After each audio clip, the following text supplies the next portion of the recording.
Hi, I'm Tyler Wells with LHT Guitars, and I'm here to share a little about myself and the instruments that I make. So there's two things that I think have the biggest impact on the way that I work and the instruments that I make. The first is I'm a guitar player, and the second is I come from a construction background.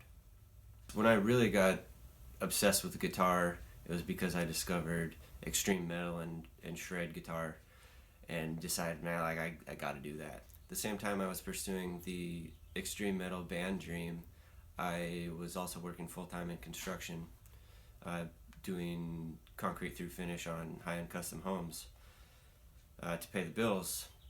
And at some point I realized I was a lot better at building stuff than I was at playing guitar, so I decided to combine the two and learn how to build guitars. So one of the things that I like about guitar building is that you get to wear different hats. You get to be the designer, you get to be the engineer, you get to be the craftsman who puts the thing together, you get to be the finish guy, you get to be the final assembly and setup guy. So by the time I'm done with an instrument, I've been over every single little detail of that thing. I am building by hand, so no matter how precise and careful I am, there's always going to be that little bit of human irregularity, and I think that's part of what makes a handmade instrument awesome, is that human element. I think a lot of times that you're not even really able to perceive the irregularity, but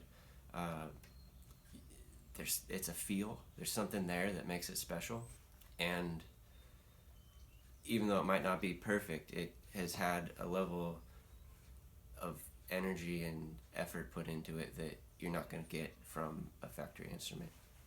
I like to do dramatic color work on my instruments, and most of the time that's done to try to complement some dyed stabilized burl accents that I use on the tailpiece and the pickguard and the headstock overlay. And I dye and stabilize all that stuff myself, and the process is a lot like, say, glazing pottery, in that you don't really know how it's going to look until you pull it out of the oven.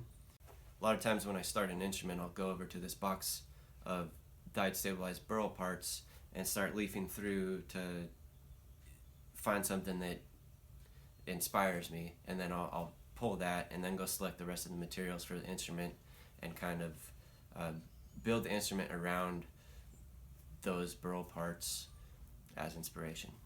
Hey, thanks for watching, everyone.